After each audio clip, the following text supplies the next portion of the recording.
موهبة وحضور وشقاوة، سينما ومسرح وتلفزيون، وأخيراً في الغناء، قادرة على تجسيد كل الأدوار الصعبة والمختلفة، دائماً بتثير الجدل بأدوار متغيرة.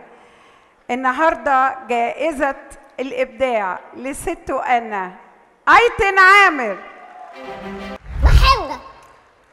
الصوت ده طالع منك؟ والله ما طالع مني، بس انت لو دورت جوايا هتلاقي اكتر من كده بكتير.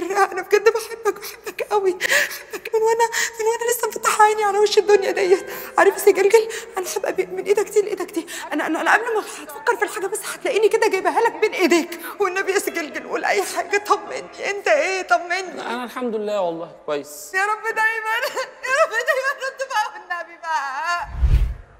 تحية للشقاوة لأيتن عامر.